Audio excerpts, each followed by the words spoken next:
Well, things are changing very fast, and to discuss some of the current factors at play, let's welcome in our market guru of the day, and we have one of our guests that we've known for a very long time joining us on the show today. Basant Maheshwari, successful fund manager, founder of the Equity Desk, and also well-known author. Basant, good to have you on the show. It's quite a day to have you on because markets seem to have got into full-fledged correction mode. What's the sense you're getting? Is the correction about to deepen significantly from here? Good to be with you then after a while. But on a very broad scale, this is not our bull market. Our bull figuratively is borrowed from NYSE. So when the Dow does well, we do well. When they do badly, we do badly. This is not our bull market. And because there are concerns in Europe and US, we are following with them. But if you ask me on a broader scale, I think the best is behind and the worst isn't too far away. So maybe we just hang around here, maybe 5, 7, 10% on the Nifty, but the best to me looks behind us. And I say this with some reason, because with every passing week, every passing quarter, every passing month, you would be nearing a phase of interest rate hikes. Whether they would do it or they would not do it is another issue, but the markets are always skeptical and they panic first, reasons come later. So if an investor has a horizon of maybe a couple of years from now, say looking beyond 2022, what should one expect? Subpar returns, average returns, or capital erosion? I think 2022 calendar year, if you can protect what you have made, maybe make 10% on that, I think it will be a great feat for you. But broadly, if you think that you would leave the markets and then come back in, markets never send us an invitation to join back. So if you leave the market, you are left out. So you have to be here, you have to take the pain. It's like what they say, jeena yahan, marna yahan. You leave the market, you are left out. So you have to be here, even though you know that the returns would be not so great. And would you distinguish between large caps and mid caps? Because when a correction is looming, a lot of people switch to the safety of quite expensive large caps. Do you see 2022 being a year like that, where mid caps underperform large caps, or you don't think that necessarily follows? For the moment, everything is falling because the foreigners have sold 80,000 crore worth of stock. So, but broadly, the foreigners cannot keep selling till eternity. They would stop at a point. And then the buying shifts back to large caps. The initial phase of a bull run is led by large caps. The mid caps join the party later on. But I think it's the time to be with larger players, then try and look for the gems in the dust kind of a theme, because it is very, very difficult for people to do well when the broad market itself is not in a roaring bull phase. So it's better to be with large caps right now, with dominant industry players dominating the industry, rather than go and look for the small cap and mid cap themes right now.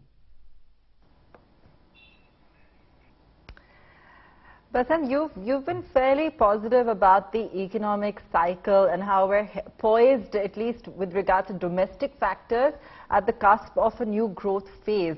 Does that scenario remain intact? Do you feel that global headwinds apart, the domestic story can still play out?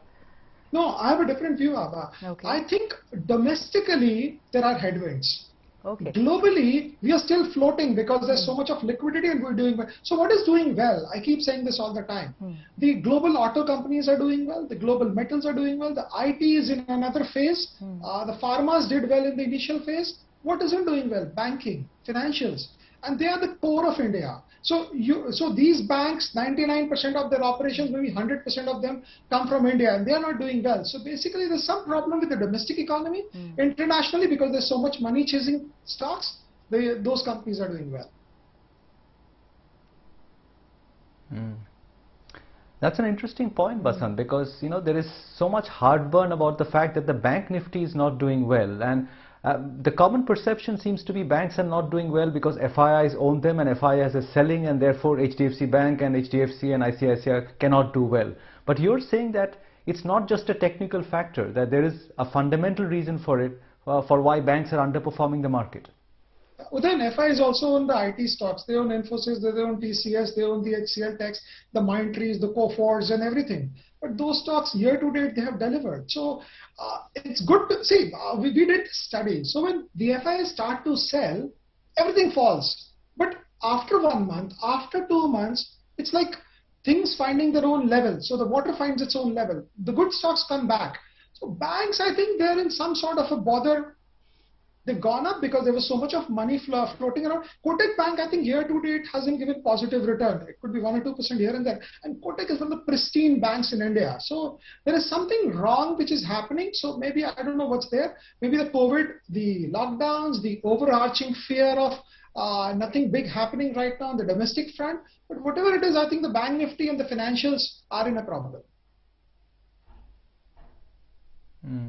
You also mentioned the global commodity cycle. There, people made a lot of money through 2021, but the last few weeks has been quite brutal for even metal stocks. I mean, names like Tata Steel have corrected by 300-400 rupees. Do you think the commodity cycle is over, or would you use this as an opportunity to own stocks like Tata Steel?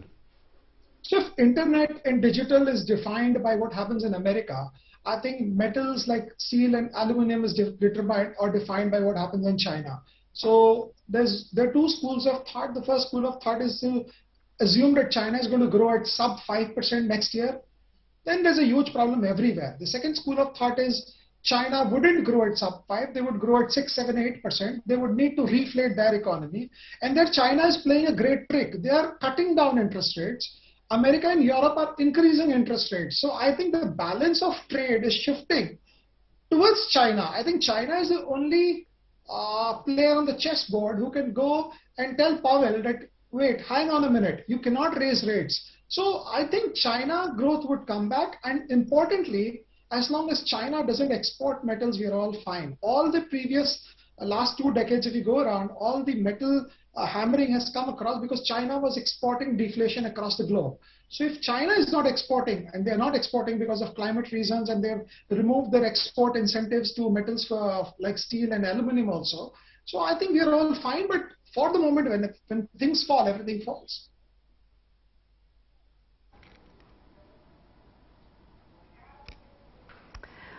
All right, which are the other parts of the market, Basant, that you would say avoid? Because that's also what an investor should know right now, given that, we have seen markets correct at the start of the week. Would you suggest, in your past interviews, I know you've sometimes talked about even the new age stocks, for instance, tech, anything else on that list perhaps that would be a clear avoid right now? Yeah, I would avoid a company that's trading FY24 500 times PE. So we've known to be buying high PE stocks, but high also has got a level. You can't buy a stock whose PE is at 500 FY24. So for a company like Zomato, great business. So what's the problem in Zomato? There's no problem as long as you get fresh funding. If there is a bear market, you can't do a QIP. If you can't do a QIP, who gives you money to burn? Nobody. So that's a problem. These are not recommendations actually, but it's just a representative of what we think actually. So these are stocks where you need fresh funding. So even if you don't need fresh funding and your stock is trading 500x FY24, as bad as anything. So you wouldn't want to be caught in that kind of a whirlpool for that matter. So these are stocks which look good. You got a listing in, you made money, go home, enjoy.